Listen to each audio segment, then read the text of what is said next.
ఓం గణేష శారదా గురుభ్యో నమ. నేటి పంచాంగం శీర్షికలో 2025 సంవత్సరం డిసెంబర్ నెల 24వ తారీఖు బుధవారము. సంప్రదాయంలో చెప్పినట్లయితే స్వస్తి శ్రీ చాంద్రమాన విశ్వాసన సంవత్సరము, దక్షిణాయనము, హేమంత ఋతువు, పుష్యమాసంలో వచ్చేటికి శుద్ధ చవితి మధ్యాహ్నం 12:54 వరకు ఉంది. తర్వాత పంచం వస్తుంది. ధనిష్ట తెల్లవారుజామున 6:26 వరకు ఉంది. వజ్రం ఉదయం 9:50 నుంచి 11:30 వరకు ఉంది. దుర్ముహూర్తం ఉదయం 11:30 నుంచి 12:30 వరకు ఉన్నదండి. ఇక వారం చూసినట్లయితే బుధవారం, దీన్ని సంస్కృతంలో సౌమ్యవారం అంటారు. అంటే మంచిది. ఏ విధమైన ఇప్పుడు మంగళవారం లాగా ఇబ్బందులు పెట్టే వారం కాదు. మనం ఏ పని చేసుకున్నా ఏం చేసినా కూడా అతడు బుధుడు సౌమ్య గుణోపేత అని చెప్పేసి అతను మంచివాడు.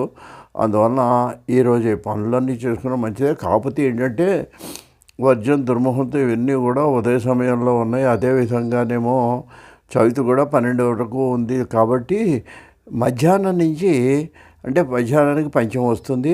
అందువల్ల మధ్యాహ్నం నుంచి వారము, తిథి కూడా బాగుంది. కాబట్టి తారాబలం చూసుకొని మీరు ఏమైనా పన్ను ప్రారంభించుకున్నట్లయితే ప్రారంభించుకోవడానికి అనుకూలంగా ఉందని మనం చెప్పుకోవచ్చు.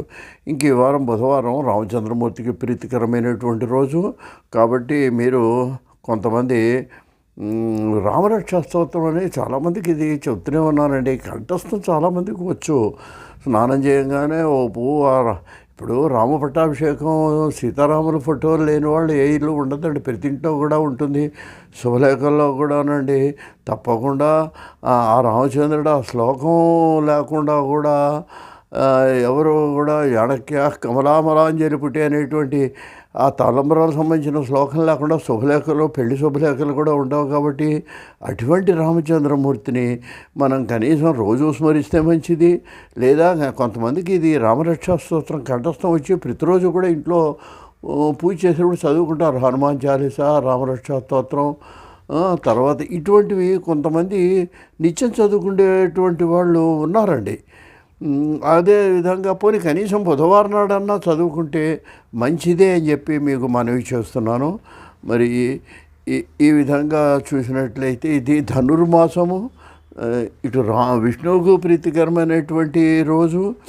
రాముడు, విష్ణువు ఒకే అవతారం కాబట్టి రామాలయాల్లో కూడా ఈ ధనుర్మాసం, ఈ ప్రసాద పంపిణీ, ఈ పాసురాలు చదవండి, ఇవన్నీ కూడా వైష్ణవ సంప్రదాయం అంతా రామాలయంలో కూడా